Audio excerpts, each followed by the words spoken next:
If you enjoyed this video, please be sure to give it a like and subscribe to my channel for more of my content. Also be sure to press the notification button down below, that way when a new video comes out, you'll be notified. Among the Marvel superheroes, the Silver Surfer is rather unique. First appearing in Fantastic Four number 48, the Silver Surfer will get a cult following, being more of a philosopher than a superhero per se. Most people tend to recognize him from the second Fantastic Four movie. The Silver Surfer brings many questions towards the meaning of life while exploring the cosmos, and it was then adapted into his own cartoon. Being the last of the Marvel animated series of the 1990s, the Silver Surfer would be an overlooked and underrated cartoon that truly did the character justice. But how good was it? Well, get on your boards and let's find out. Oh, what's the plot? Well, we meet a man by the name of Norrin Radd, who lives on a peaceful planet of Zenn-La. Here he lives with his lover Celebi and his teacher, who is just known as the Master.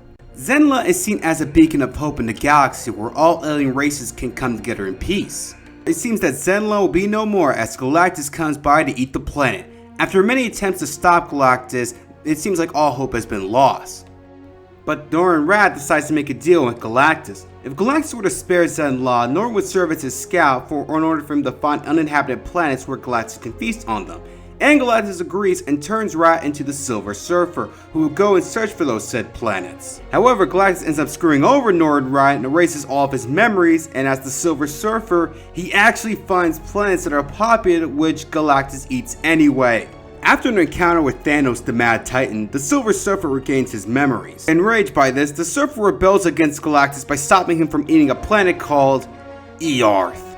I think it's pronounced Earth. That sounds stupid. You're stupid!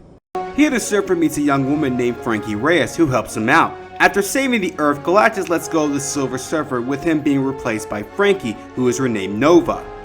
And at first it seems like the Surfer has returned to Zenn-La. However, Galactus moves the planet so that way the Silver Surfer would never find it as punishment for turning against him. Dick move, bro. So the Silver Surfer must roam the galaxy looking for his lost planet, all the while dealing with different kinds of aliens and those who have suffered for his actions as the Herald of Galactus. So what's the good? Well, for starters, the animation and art style. The animation is very pleasing and great to look at. When the Surfer is in action, it looks very cool, and it has this blend of 2D and 3D animation. Though I'll admit the 3D has not aged well. Ah, jeez, Galactus buddy, you don't look so well.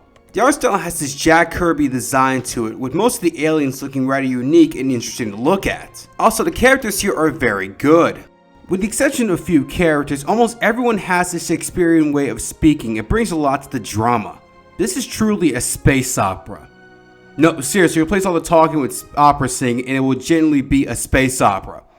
Actually, someone please dub over this series with opera singing. We see the Silver Surfer's journey. You feel for him when he's ostracized because of his past actions. He has a sense of loneliness and isolation, yet is willing to do the right thing and has a sense of justice. So much so that he's willing to accept his punishment when he stands trial for his crimes as Herald of Galactus. And because of that, you do root for the Surfer and hope that he gets home and saves the universe. Then there's Galactus, who is neither good nor evil, just hungry. He's basically a force of nature. He doesn't really care if a planet is inhabited or not, he just wants to eat in order to survive. He sees living beings similar to how we see meat, as nourishment.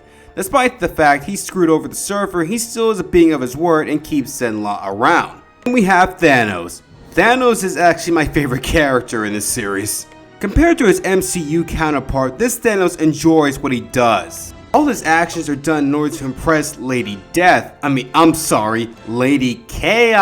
Stupid Fox censors. Instead of the Infinity Gauntlet, Thanos just wants information on Galactus, and instead of wiping out half of the universe, he wants to destroy all life in it. I mean, jeez dude, at least comic and movie Thanos weren't this extreme. Then there's Pip the Troll, one of the very few characters who actually talks like a normal person. Pip was originally a slave for the Kree Empire, but thanks to the Silver Surfer, he managed to gain his freedom. Because of this, he joins along with the Silver Surfer during his early adventures. Pip was the voice of reason and helped ground the Silver Surfer, and even helped save him as well. So the two had to part ways early on in the story, which I think is a shame because I feel like Pip would have been a great companion for the Surfer and help with his loneliness and isolation. Then you have Nova, who's not a bad character. Unlike the Silver Surfer, she retains her memories and actually does bring Galactus to uninhabited planets. But let's just say is that she is a product of her time. Because she comes from Earth, she has this 90s way of speaking, which makes sense since the series came out in the late 90s. But for some, that can be really annoying, and I found it annoying at first, but over time, it actually managed to grow on me. It also makes great use of the Marvel Cosmic Universe, as you see many characters such as Uatu the Watcher, the Kree, the Skrull, Ego the Living Planet, Drax the Destroyer, Nebula, and Gamora. Though for some reason her name is pronounced Gamora. And I know the difference between a sexy alien femme fatale and a giant Japanese monster turtle. Though if your familiarity with these characters come from the Marvel Cinematic Universe such as Guardians of the Galaxy and Captain Marvel, just be warned, these interpretations of the characters are very different from the movie and even modern comic book counterparts. For example, in this version, Drax is an android, and instead of wanting to kill Thanos, Gamora wants to kill Galactus. Another great thing is that it touched upon heavy issues such as genocide, living in a false world, imperialism, all that philosophical stuff. Also, it had a crossover with King of the Hill. Mr. Surfer, have you ever considered propane as an alternative energy source for that board of yours? Now for some of the negatives. Things can go on. Like literally go on to the point where you just want things to speed up. There's also a bit of animation hiccups here and there, and as I mentioned before, the CG has not aged well. Also, what's infuriating is that it ends on a cliffhanger.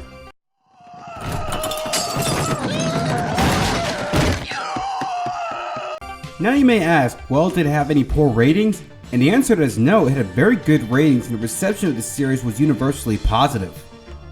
In fact, the second season was planned, however, according to creator Larry Brody, there was a lot of drama between Marvel and Saban, mostly due to a legal dispute. Well, that sucks. Oh well, despite that, I highly recommend this series. If you want a very different superhero show, something very heavy on the sci-fi, a show that makes you think, or even want to get into the lore of the Silver Surfer, I say check this out. This series is truly out of this world. I will find you, Shalabal, no matter how long or dangerous the way. No matter what travail I must endure, never will I stop searching. This I swear by our love.